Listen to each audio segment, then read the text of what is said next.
ரெண்டு பேருக்கு நடுவுல தான் போட்டியே.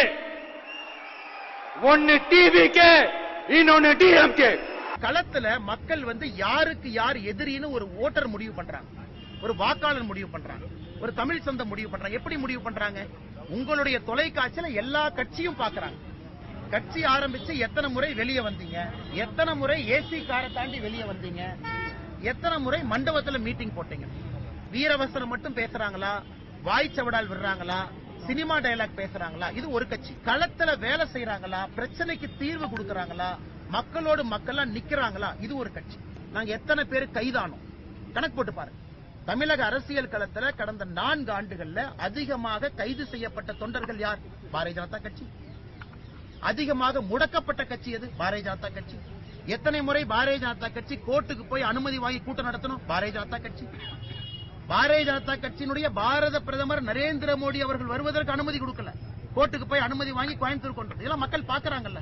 மாண்புமிகு திரு மோடிஜி அவர்களே, என்னமோ உங்க பேரெல்லாம் சொல்றதுக்கு எங்களுக்கு ஏதோ ஒரு பெரிய பயம் மாதிரியும். இன்னைக்கு இவங்க எல்லாமே யாருன்னா அரசியல்ல யார் சக்தி வாய்ந்தவராக இருக்கிறாங்க அவர்களை பத்தி பேசினா ஒரு மைலேஜ் கிடைக்கும்.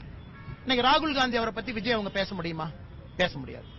விஜய் அவங்க அங்க வந்துட்டு யாரை பத்தி பேச முடியும்? விஜய் அவர்கள் ஒருத்தர் மேல குற்றச்சாட்டு வைக்கிறாங்கன்னா பிரதமர் மேலதான் வைக்க முடியும், ஏன்னா மீடியா வெளிச்சம். அதற்காக பேசுறாரு. டீலிமிட்டேஷன் என்ற பேர்ல தமிழ்நாட்டோட பார்லிமெண்ட் சீட்ஸ்லயும் கேள்வி கேட்க பாக்குறீங்க. சகோதரர் விஜய் அவருக்கு ஒரு சின்ன அரசியல் பாடத்தை எடுக்கிறார்.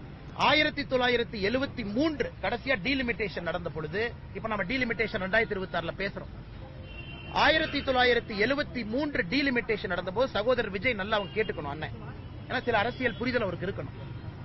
அன்னைக்கு இந்தியாவுடைய லோக்சபா சீட் 525 இருந்து 545 உயர்த்தப்படுகிறது. 1973 20 சீட் உயர்த்துறாங்க. 20 சீட்ல தமிழ்நாட்டுக்கு எவ்வளவு கிடைச்சது? 0.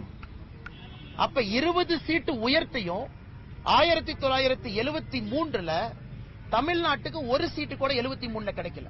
டீலிமிட்டேஷன்ல சில மாநிலங்களுக்கு 3 சீட் அதிகமாச்சு, சில மாநிலங்களுக்கு 2 சீட் அதிகமாச்சு, சில மாநிலங்களுக்கு 1 சீட் அதிகமாச்சு. அன்னைக்கு ஆட்சியில் இருந்தது யார்? காங்கிரஸ். தமிழ்நாட்டில் ஆட்சியில் இருந்தது யார்? திராவிட முன்னேற்ற கழகம். அம்மையார் இந்திரா காந்தி அவர்கள் கூப்பிட்ட அனைத்து கட்சி கூட்டத்திற்கு தமிழகம் சார்பாக 73 கூட்டத்துக்கு போனது யார்? கலைஞர் கருணாநிதி ஐயா. அன்னைக்கு திமுக டீலிமிட்டேஷன் கமிஷன் மீட்டிங் 1973 போய் இந்தியாவினுடைய லோக்சபா சீட் 20 உயர்த்தப்பட்ட பொழுது கலைஞர் ஐயா தமிழ்நாட்டுக்கு ஒரு சீட்டு கூட வாங்கி கொடுக்கல. அப்ப நாயப்படி விஜய் அவர்கள் குற்றச்சாட்டு வைக்கிறார்னா யாரு மேல வைக்கணும்? இதற்கு முன்னாடி டீலிமிட்டேஷன் நடந்த பொழுது ஆட்சியில யார் இருந்தாங்க? அப்ப தண்ணி விஜய் அவர் யாரு காட்டணும்? காங்கிரசுக்கும் திமுகவும் காட்டணும். கொள்ளையடிக்கிறதுக்காக உங்களோட, அதாவது பாஜகவோட மறைமுக அரசியல் கூட்டணி. நான் சகோதரர் விஜய் அவர்கள் ஒரு விஷயத்தை உணர்ந்தோம். ரெட் ஜெயின் மூவிஸ்க்கு திறப்பு விழா நடத்தினதே சகோதரர் விஜய் தான். குருவி படத்துல சகோதரர் விஜய் அவர்கள் தான் ரெட் ஜெயின் மூவிய தமிழ்நாட்டு மக்களுக்கு அறிமுகப்படுத்தினார். இதான் ரெட் ஜெயின் மூவி, முதல் படமே நான் தான். சகோதரர் விஜய் அது மட்டும் இல்ல, ரெட் ஜெயின் மூவி பீஸ்டாக இருக்கட்டும், இன்னொரு படமாக இருக்கட்டும், அதனுடைய ப்ரொடக்ஷன் மட்டுமல்ல டிஸ்ட்ரிபியூஷன் ரெட் ஜெயின் தான் பாத்துச்சு. நான் ஆதாரத்தின் அடிப்படையில் சொல்றேன். யாராச்சும் ஒருத்தர் எங்க மேல குற்றச்சாட்டு வைக்கிறாங்க, பாரதிய ஜனதா கட்சியின் மீது வைக்கிறாங்கன்னா சகோதரர் விஜய் அவர்களும் அவருக்கு கேள்வி கேட்டுக்கணும். ரெட் ஜெயின் படத்தை முதலாக குருவி மூலமாக தமிழ்நாட்டுக்கு அறிமுகம் செஞ்சது யாரு?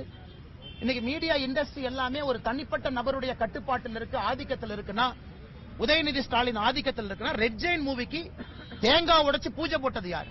அதாவது டெல்லியில மோடி உட்கார்ந்துட்டு மத்த ஸ்டேட்ல செட் பண்ணிட்டு இருக்காரு, இங்க திமுக அண்ணாமலையே செட் பண்ணிட்டாங்க. இன்னைக்கு டிவிகேல ஒருத்தர் திமுக உட்கார்ந்தார், திமுகக்கு வேலை பார்த்தார், லாட்டரி பணத்தை வச்சு.